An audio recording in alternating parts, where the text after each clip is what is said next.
5 দিন আগে হজ ফ্লাইট শুরু হলেও এখনো প্রায় 9,000 যাত্রীর ভিসা হয়নি। যদিও হজ অফিস ও হাব আশাবাদী আগামী 2 দিনে এই সমস্যা কেটে যাবে। এখন পর্যন্ত প্রায় 17,000 হজযাত্রী সৌদি আরব পৌঁছেছেন। দেশে সুষ্ঠু হজ ব্যবস্থাপনা থাকলেও সৌদি আরবের পরিস্থিতি কেমন হবে তা নিয়ে উদ্বিগ্ন যাত্রীরা।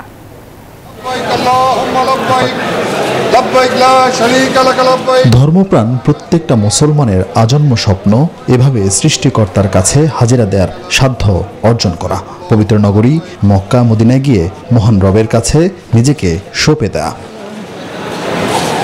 এবছর বাংলাদেশ থেকে কাবার এমন মেহমানের সংখ্যা প্রায় 1,27,000। প্রতিদিন কোনো ভোগান্তি বা বিড়ম্বনা ছাড়াই রাজধানীর আশকোনায় সম্পন্ন হচ্ছে হজ যাত্রীদের ইমিগ্রেশন সহ নানা আনুষ্ঠানিকতা। এতে যাত্রীরা ব্যাপক উৎফুল্ল থাকলেও উৎকণ্ঠায় সৌদি অংশের ব্যবস্থাপনা নিয়ে। অনেক আগে থেকে নিয়ত করেছি, কিন্তু এবার আল্লাহ আমার হজটা কবুল করেছে। হজ ব্যবস্থাপনা অনেক ভালো, পূর্বের চেয়ে অনেক সুন্দর, সুশৃঙ্খল। কথার সাথে কাজের মিল নাই, বা যা বলতেছে তা করে না, যা দেখানোর কথা দেখায় না।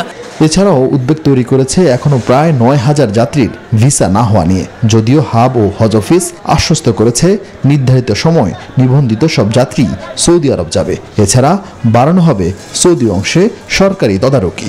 সৌদি আরব থেকেই আমাদের হজযাত্রী সম্মানিত হজযাত্রীগণের সুবিধার্থে সহযোগিতার জন্য 500 সেখানে ভলান্টিয়ার নিয়োগ করা হয়েছে। ভিসা জটিলতা বা কোনো বিষয় এখন এগুলো নাই।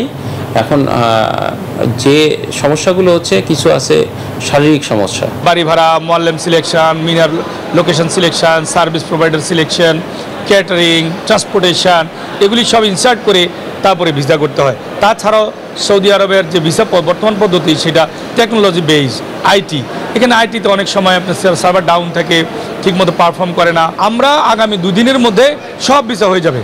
সোমবার 8টি ফ্লাইটে প্রায় 3200 হজযাত্রী জেদ্দার উদ্দেশ্যে ঢাকা ছাড়েন। এখন পর্যন্ত সৌদি যাওয়া হজযাত্রীর সংখ্যা প্রায় 17,000। আসছে 12 জুন শেষ হবে এবছরের হজ ফ্লাইট। আরিফিন শাকিল, নিউজ 24, ঢাকা।